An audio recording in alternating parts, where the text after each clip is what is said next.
Hello, we are back again. It is time for Empire Hots and Knots of 2025.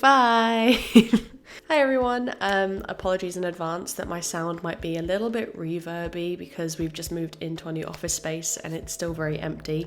So yeah, the sound quality might not be as good.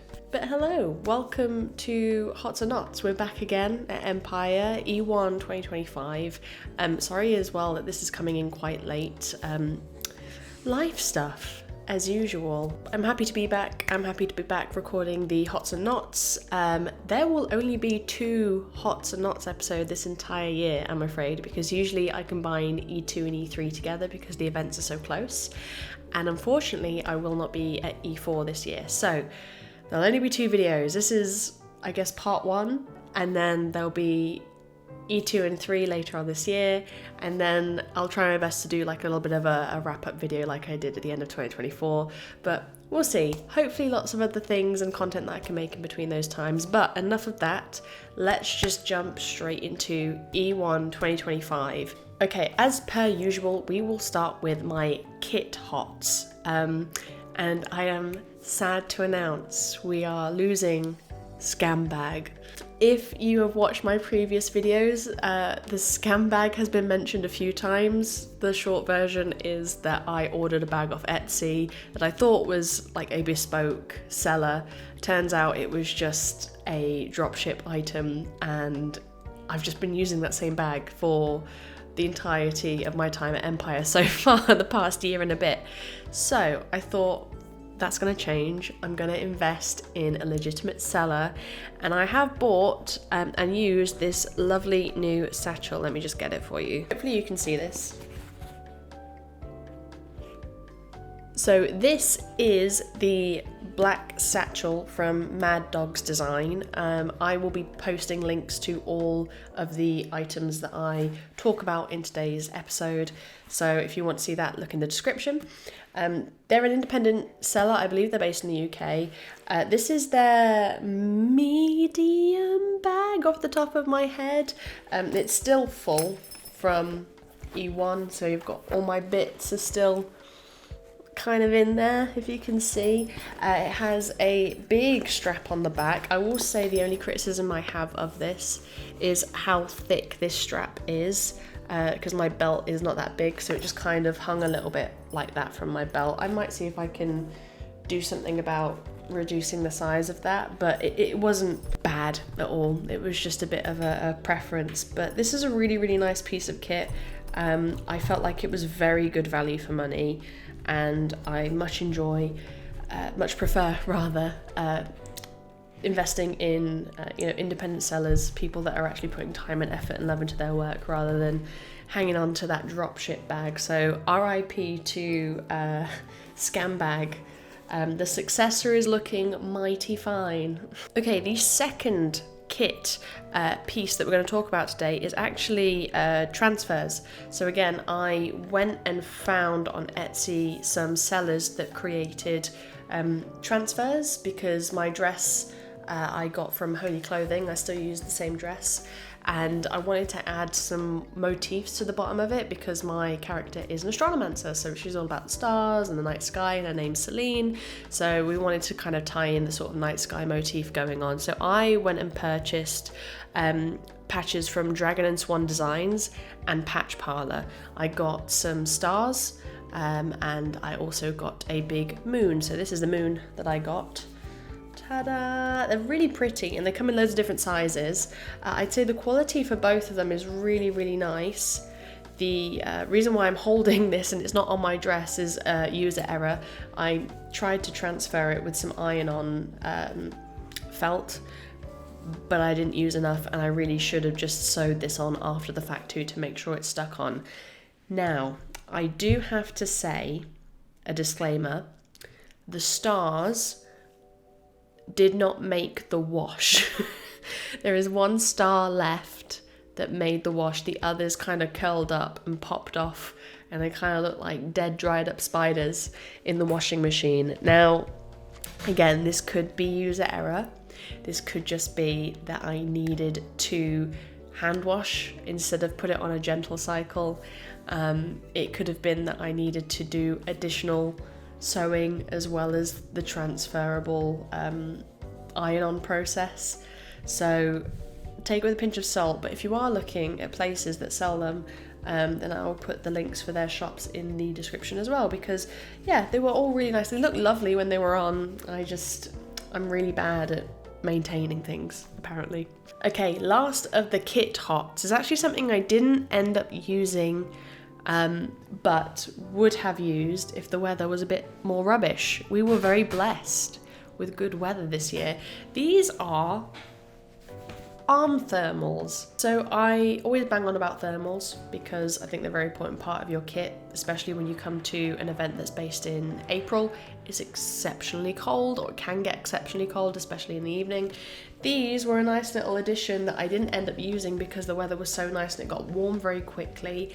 But these are really nice, and I kind of wish that I did have a chance to use them because they're so soft and plushy and they feel incredible. These are just thermals that take up your entire arm. This is upside down, but you get the gist. That take up your entire arm, like arm warmers.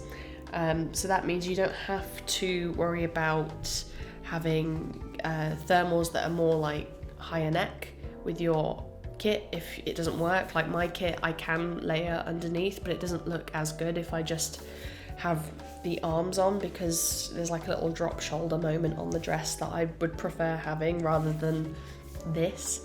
So yeah, as an option, if you're looking at something to keep warm, but didn't like the sort of high necks that usually come with the normal thermals, then have a little look at just arm thermals, because yeah, these are very squidgy and nice and comfy. I don't really have much for the knots, to be honest. The knots this time round, I just really didn't like how I did my hair and makeup. I usually do Celine's makeup a little bit differently each day, each event, just to try and go with the flow and see how I feel that morning.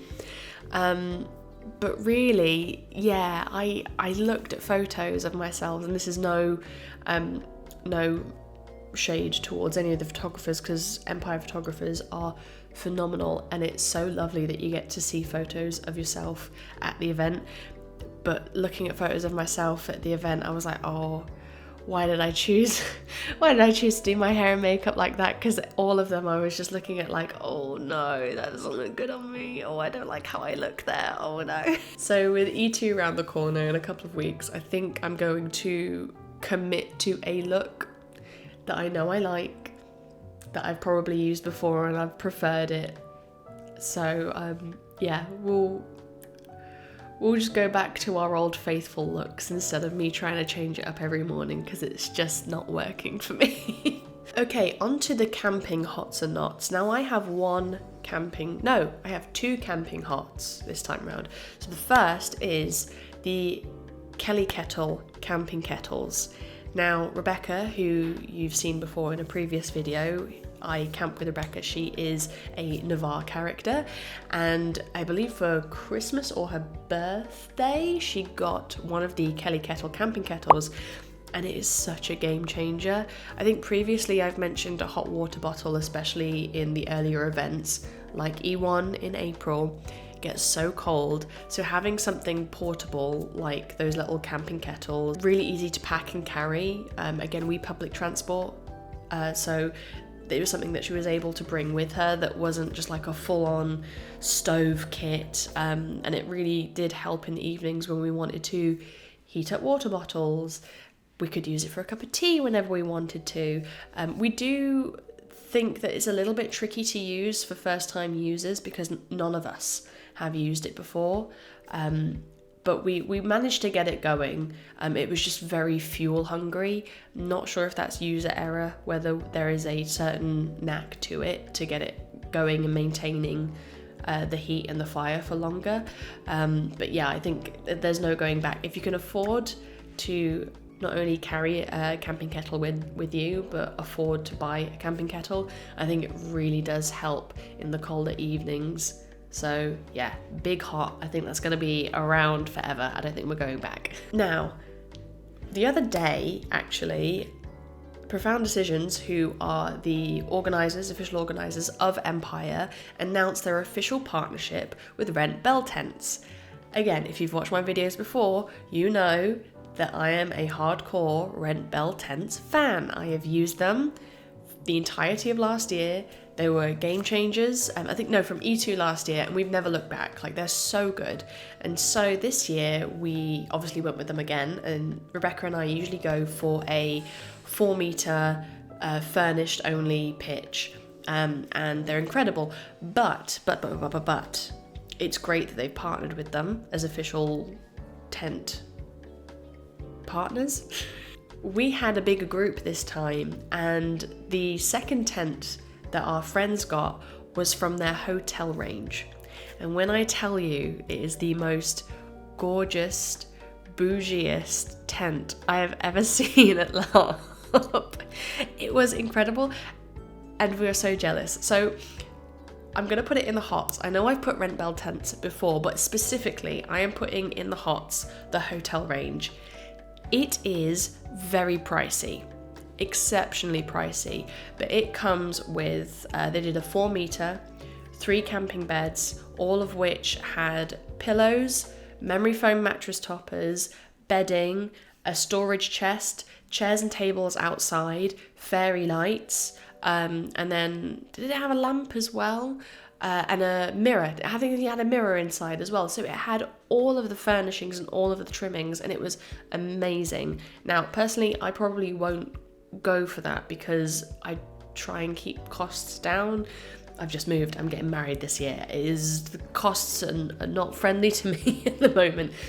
But if you can afford it, or if you have friends you're trying to get into LARP and camping is a really big deal breaker for them, having something like the hotel range, or being able to customize the tents on their website to have the memory foam toppers, like maybe one of them has a memory foam topper if you're doing the camping beds, and giving them a call or an email to try and help that new person perhaps transition into camping because they don't like camping, I think will make a massive difference, because our friends who tried it for the first time were able to really enjoy the experience without having to worry about, a good night's sleep, if they were too hot or cold.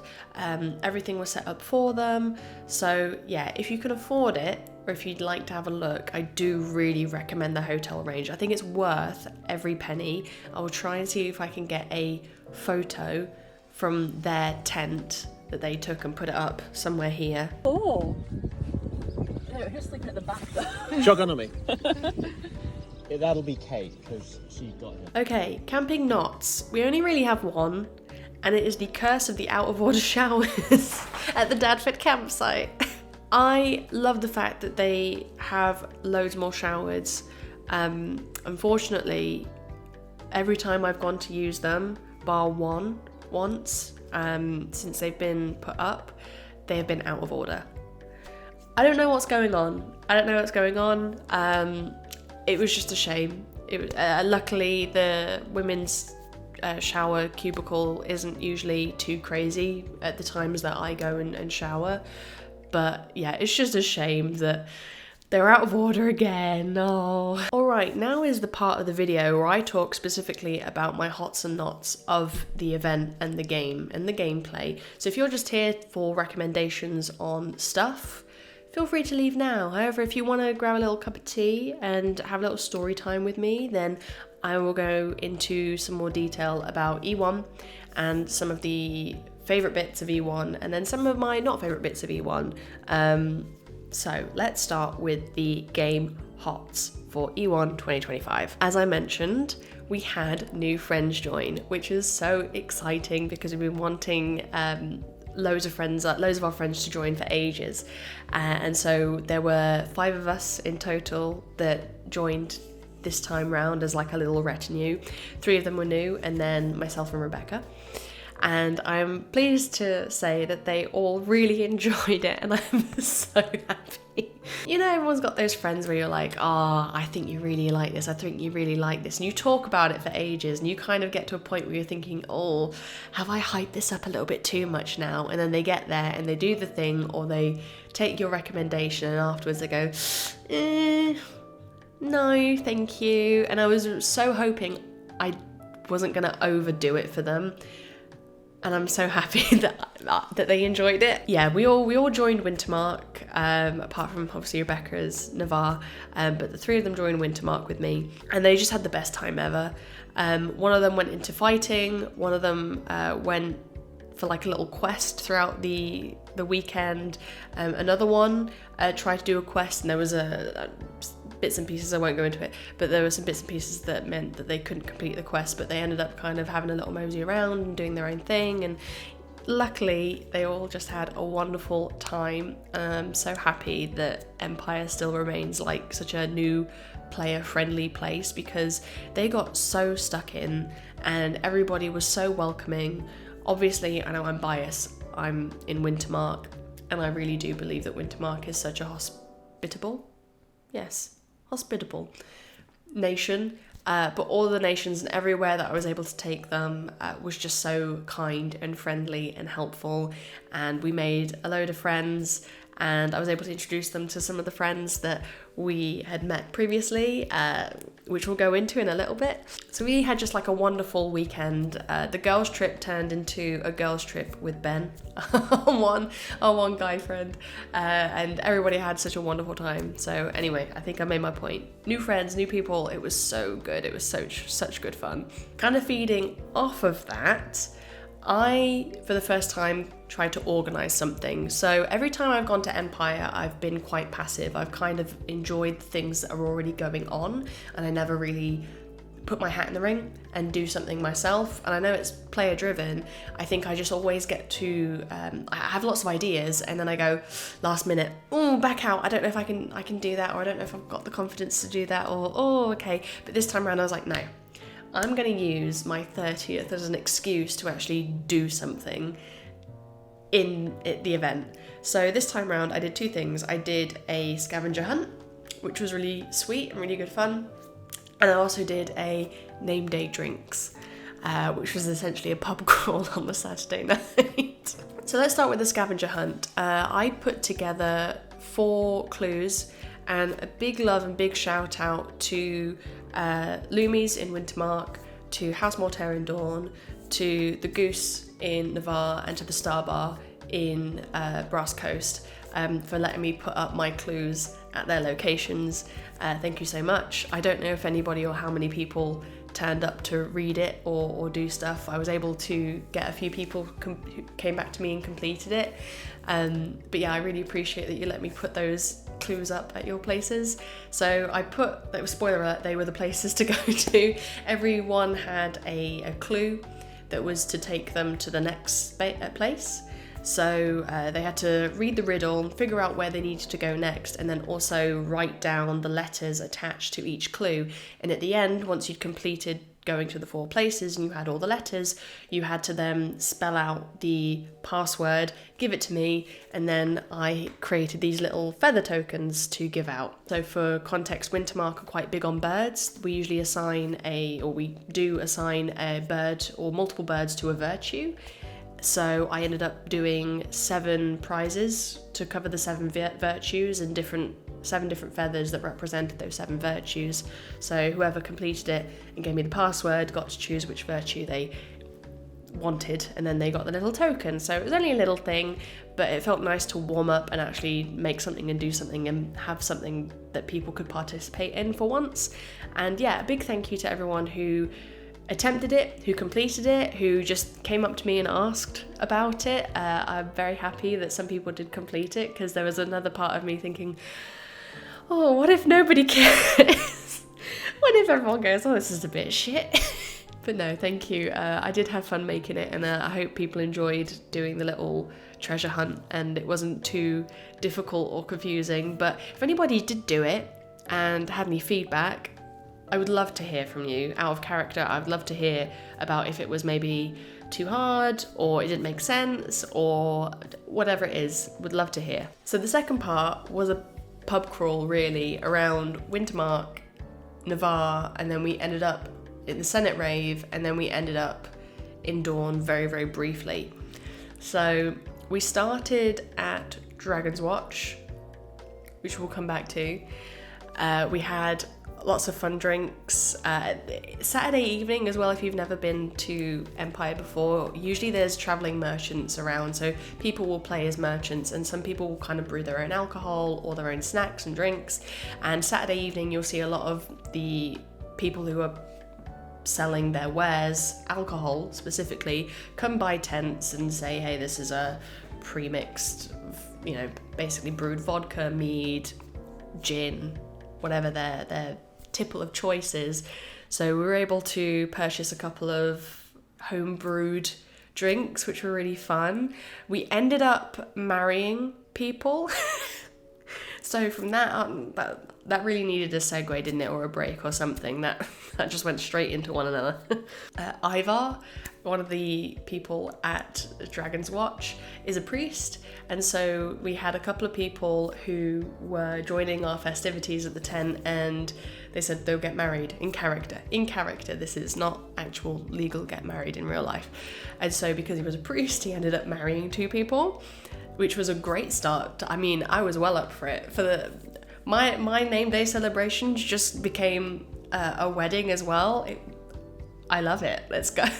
We ended up just going from place to place in Wintermark, drinking, singing, which we'll get to, and then ended up going to Songs and Stories, drinking there, a couple of different bars in Navarre, started drinking there, and then I went to the Senate Rave for the first time. I've never been to the Senate Rave before. Again, if you're not familiar with it, when it gets to around midnight on Saturday night, there is the Senate Rave, and it's at the Senate building, and it just gets turned into a big party, and everybody who has an instrument, or many people who have instruments, just turn up and start jamming together, and then everybody's dancing. It's like going into a tavern. It's so surreal and so fun. I can't dance, so I just kind of stood by the sidelines clapping, but it was such a good vibe. And oh my god, there are so many people who are incredibly talented musicians. It blows my mind how many creative talented people there are at Empire. In fact, it's not surprising, but it's still incredible to witness. We did get back at around 3, I think it was 3 a.m. A couple of people were partying very hard, loudly, and that's all I'll say on that matter. Another hot of the weekend was again on the Saturday, and it was the High Guard procession. So E1, a lot of nations celebrate the notion of death because it's the winter solstice. So a lot of nations have their own traditions or ceremonies, or sometimes feasts and parties, depending on what the season is. And winter is typically the season where everybody kind of respects their dead, honours their dead, remembers those that have fallen. And High Guard does an especially incredible procession where they hold torches and walk around the entirety of Anvil. It is completely beautiful.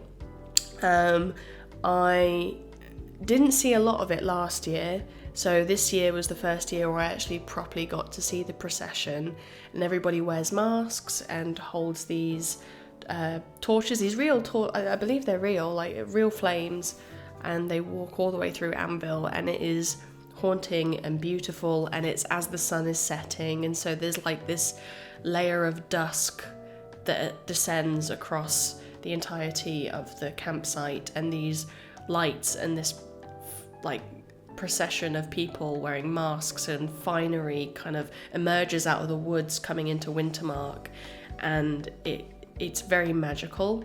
What made it a little bit more special is because this is the last time we're going to see that at Dadford, because Empire is moving to a new campsite. Earlier this year they confirmed that they were officially moving to a campsite in Cambridge as of next year. That's the plan, that's the current plan. Might change, don't quote me, might change. But from what PD have said, that this year will be the final year at the Dadford campsite, which is where Anvil has belonged for the past 12, 13 years since Empire began.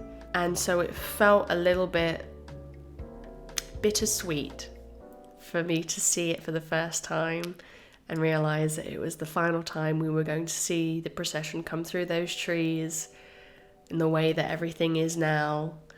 Because I don't think we have like a woodland area in the new campsite, so this felt like a very special thing to say goodbye to. Very fitting for the tone of the event as well with the winter solstice, but yeah, very, very beautiful, very fortunate to see that. So the last hot is going to be to Dragon's Watch. Now, I've mentioned Dragon's Watch a couple of times. They are a hall in Wintermark that I have become very close with. They're very good friends. And it was high time that Celine joined Dragon's Watch. And I was very happy to see two of my other friends who had joined me as well, Ben and Erin. They also got along with Dragon's Watch very, very well. Ben's character went into battle with them, had a blast.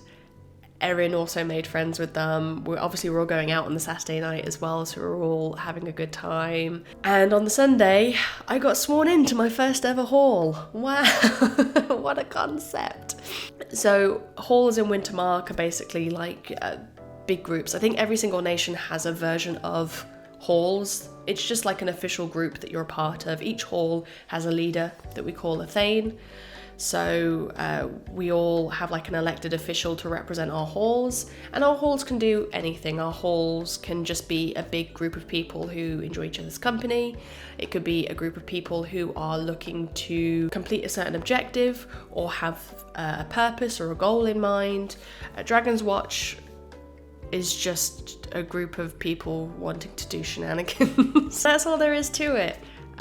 We have a mix of people in there from all different kind of backgrounds. We're just a big hodgepodge group of Wintermarkers, but we have the same vibe, I think is the way to describe it. So we had the longest joining ceremony known to man because our Thane had written the joining, like swearing in, right? So you have to say an oath. An oath, that's what it's called. So he'd written like the longest oath known to Anvil, and so much so that we actually had to ask him at the beginning to go slower and give us shorter sentences to repeat because it was so long. But it was great fun. We have little badges. We are now one big dysfunctional family. I'm sure we're going to get into mischief come E2 and E3, and yeah, it's really great to have found not only like a wider community, but be able to kind of build a friendship and like a tighter community with new friends as well. So yeah, I don't know what's going to happen with Dragon's Watch, but I'm sorry in advance if you ever come across us. And I'm not the one in charge, okay? So I also have to talk about magic and rituals because I performed my first ritual at the, I was going to say Stonehenge. This is where my brain's at today. It's not Stonehenge. At the Reggio. So I've never actually been in the Reggio before. I've like cast open portal outside the Reggio really quickly to get into Conclave and stuff like that. But I got to be a part of 2 Reggio rituals this event, and it was super cool. The first was the coven that I'm now a part of. Hello, if you're watching, thank you so much for letting me join. They're a Wintermark coven. Oh my god, their name is just completely blanked from my mind. Starlit Council in the Mountain Shadow. Thank you so much for letting me join. I had so much fun. I had a question for Sung. It's a night coven. We're predominantly night coven, I think. And we had a question for Sung, and yeah, I was able to kind of write out my question, and we got to perform it in the Reggio, and I was quite nervous because I didn't really know what to do. I've never done one before. I just kind of went, yeah, we're gonna shout some runes and constellations and make some heews a little bit and see what happens. And it's really cool because it's one of the rituals where Sung responds to you at that point in time. So what you have to do technically is you write your question out and submit it to the refs prior to the ritual times during the event, and then the the refs will come up with an appropriate response, and then in the actual Reggio stones themselves, I believe there are speakers. So there's usually ambient music or ambience playing as you're within that little circle anyway, so it feels really intense and magical, and all the lights are on, especially when it gets dark, and it's really cool and atmospheric. And we read out the question, we did a little song and dancey bits, and then we sat down because Sung told us to sit down. It was going to be a long answer. It wasn't really the answer I think we were hoping for. It's certainly interesting and gave us food for thought. And I think we might have disappointed Sung a little bit. And I'm very sorry because I'm the one that initially wrote the question, and I feel really bad that I didn't write it in a better way. But yeah, we had a wonderful time. We had this amazing experience listening to one of the refs from PD. I'm so sorry, I have forgotten your name, but you do the voice for Sung, and it's sick. It's so cool. You're sat there listening to Sung respond to you, and she's all like, I don't sound like Sung, I don't know what that was. And that's not what she sounds like. I don't know why I did that. That was terrible. But it was so cool. And then the second one we did was big night magic TM. So there's a plot happening at the moment. I won't go into details because I like to try and avoid doing too much in character stuff out of character when I do these videos. But the sum of it was that Wintermark decided that we wanted to do a big night magic ritual, and this night magic ritual included multiple covens across Wintermark, and it was super fun. There was so many of us inside the Reggio. We were all saying things, we were all participating. There were just so many different people from different covens, and new people who'd never done anything like this before, and like more experienced people who were leading it, who did such a fantastic job, and a giant orb which, I mean, listen, if you were around Wintermark on Saturday and you saw someone just carrying a big ball, that was Ulrich and his big ball. Thank you to the people who loaned us big ball. Very much appreciated. It was a really fun ritual. I think you will probably see some of the consequences of that in and around Calavesa. I think it's already been mentioned in one of the pre-wins for E2 about nice things happening. Maybe other things, we don't know. As in, genuinely, that's not me being cagey. We don't know if we've done something that could potentially be stupid. Woohoo! Yeah, it was really good fun, super fun. Would highly recommend rituals. Would highly recommend, even if you're not a magic character, going to the Reggio or finding out people doing fun, interesting rituals and just watching them in the Reggio, because some of them are really cool, especially if you find anybody who does Whispers Through the Black Gate. I think that's the name of the ritual, where they talk to dead people and then they come back, like the dead person comes back, and it's very haunting and it can be very sad. So bear that in mind. All right, so we've done a little bit of story time. I do want to mention two knots. I wrote a song and then I sung the song. I don't think I was prepared. I'm putting this in my notes because like I said, I'm still trying to find Celine's voice, not musically, but try and find her voice in role-playing. I've been doing this for over a year now, and I still feel like I bottle it a little bit. So I thought, I love music. I used to sing a lot. I still play instruments. Like, I love music. I should write a song. Let's go for it. Put myself out there. Let's just roll with it. Boy, am I rusty and anxious. So I ended up singing it on the Saturday night whilst we were out, just to like a group of friends, and my voice was shaking so much. I was so nervous. I forgot some of the words. I went too fast. I was going a mile. I couldn't even catch my breath. So So that's why I'm putting it in my notes, is because that was kind of stressful. But what I will say is I do hope to perform it again, to practice it, to make it better so I don't feel stressed, so I can find Celine's voice and hopefully be better at role playing. And so I'm not just Rianne being a little bit witchy, but I get to be like fully realise Celine a little bit more. So this was a nice step doing that. It just was not my favourite step that I did over the weekend. We will get there though. We will get there. We will turn that into a hot. And maybe one day we'll do it as songs and stories. And the last knot is R.I.P. Sten. Alright, that is it for E1 Hots and Knots Empire 2025 Winter Solstice. First of her name, Mother of Dragons. Like I said, there will be a big break now for the next couple of months until the next Hot and Knots for E2 and E3 are out. So in the meantime, I am hoping to create other content. I've got some other bits in mind, she says, unless life gets in the way. But if you have any suggestions, or you have anything you would like to know more about, or if you'd like some more game dev stuff rather than Empire stuff or LARP stuff, then let me know.